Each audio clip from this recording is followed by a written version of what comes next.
The Kybalion, a conversation by Julie Benetti and Susan Barbaro, is a production of EI Publishing in association with EI Alliance, copyright 2018.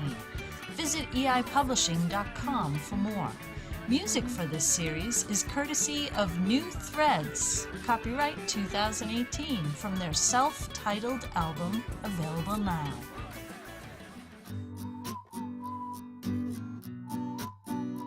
Hi, this is Julie Benetti, and I'm here with Susan Barbaro. And we're continuing to talk about the Kybalion and have an interesting, energized discussion. We are on the principle of rhythm.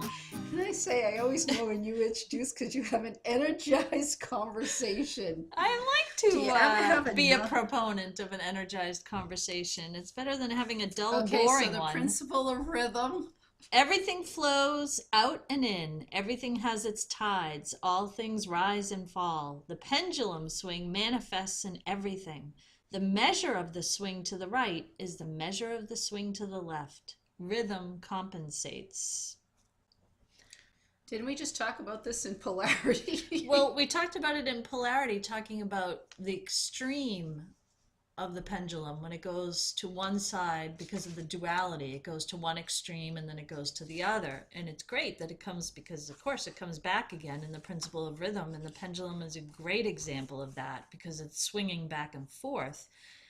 And the classic part to hold on to is that the pendulum swing manifests in everything. To the right, it goes the same measure as it will go to the left. So there's kind of a compensation in that balance. And so within the Kybalion, it speaks about the level of pain that you experience is relative to the level of joy that you experience. Or I don't know if they use the word joy, but I use the word joy. And so the amount, the level of so if you experience a great amount of joy, the Kybalion will say you will experience a great amount of suffering. And I wonder if that's where Buddha came up with, suffering is the, the quote, come on, you're the Buddhist. All life is suffering? Yeah, because then you... Well, more than a Buddhist, I'm a Taoist. But yeah, anyway. okay. But anyways, but where I'm going with that is then you would think then that would support that statement that this life is all suffering and then the afterlife is pure bliss, right? That would kind of go in line with that. Yet, that's not where we're going to go with this, because that's an example of it, and that makes sense. Yet, well, it's funny because you say that, because I go to acupuncture, where you have an excess, right, and a deficit. Okay. So if you have that, I mean, again, you have the duality, yet the movement between them is the rhythm. And so that's funny, because is this principle kind of just giving a term to the degrees of variance? So that's that's how I understand it to be. But it's still moving. Oh, of course, right. Because that's also the law of vibration. We're always moving. Mm-hmm. We're always in movement. But the idea of rhythm is, if you look at the two poles, if you swing 5 degrees to the left, you're going to swing 5 degrees to the right. If you swing 30 degrees to the left, you're going to swing 30 degrees to the right. So then if we take that and that's rhythm. That's the right. rhythm. I mean, it's a rhythm. Like everything else, a wave comes in, it goes out. So exactly. So the tides come in and right. go out. So, and that's a natural, element. You right. go to the beach, you see that occur. You go to any shore, you see that occur. So the funny thing is, how do you apply that to life? And it makes me think of, people say, oh, he's even Steven, it balances out. If they spend $20, $20 comes back to them. And does that really occur? And can you be aware of that? And the principle of rhythm says, yes, if it goes to this nth degree of something, it'll go back in the other direction to the same nth degree, but in the other direction. So it says that, and we read it, and I think anybody listening to this would say, yeah, I get that. That makes sense. And it makes sense. But then when you go into the Hermetists, what they say is that understanding that it's going to go one way and it's going to swing back. If you have that understanding, you don't have to engage as much. Right. And I have an example.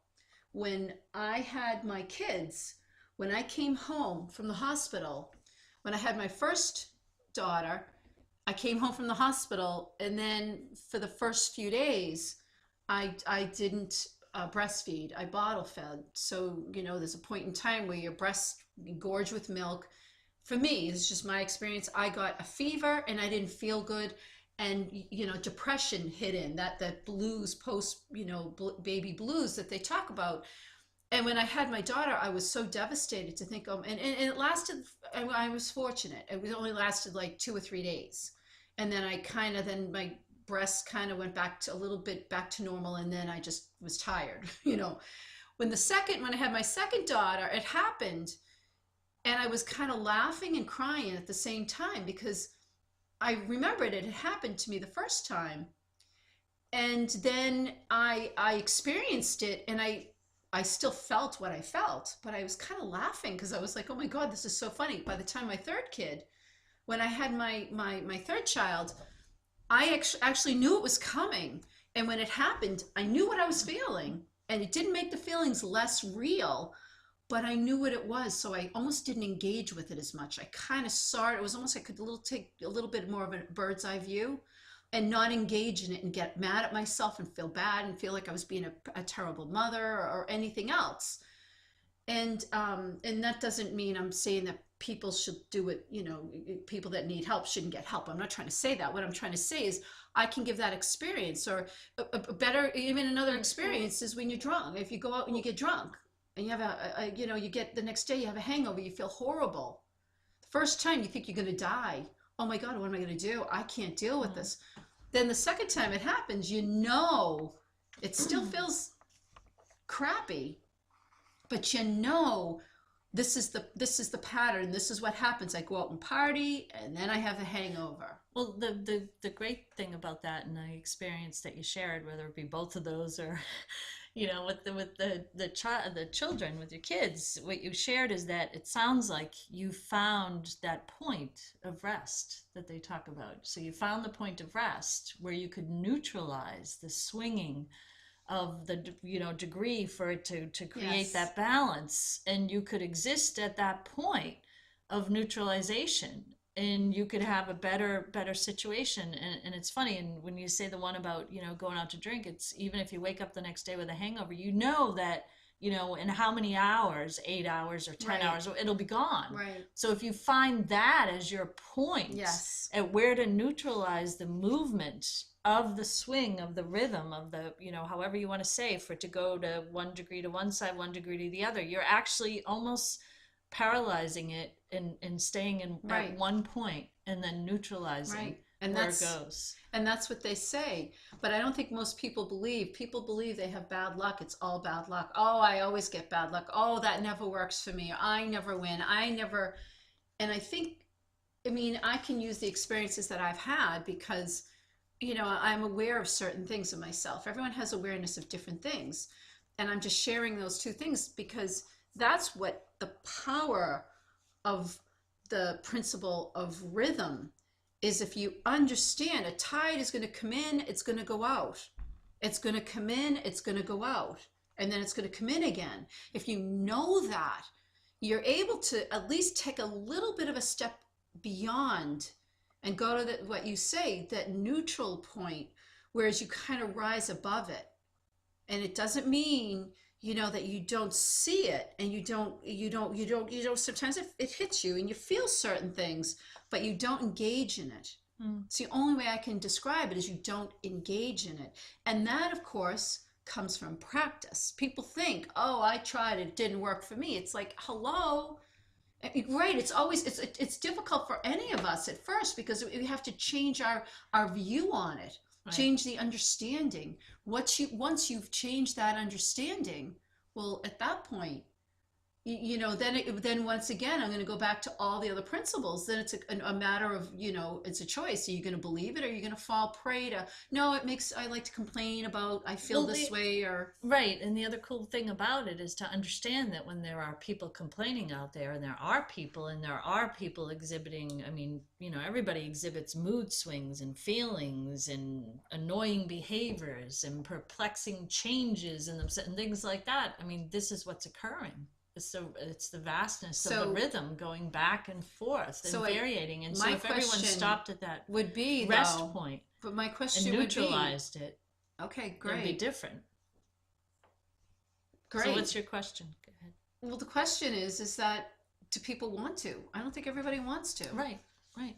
And it does, but it's a possibility. But in the awareness, there's a power in the awareness that, that's occurring. If someone's, really mad at something, I mean, it's like we said in the last, and with polarity and duality, if they're really mad, I mean, it's natural that, happiness, anger, and, love and hate, and that occurs. So I'm not really thinking or looking at it from the standpoint of do they want to do it or not, but the awareness that's what's occurring. That's kind of interesting. So I think this also goes into the one thing that people tend to define as being alive and define as being life is emotions.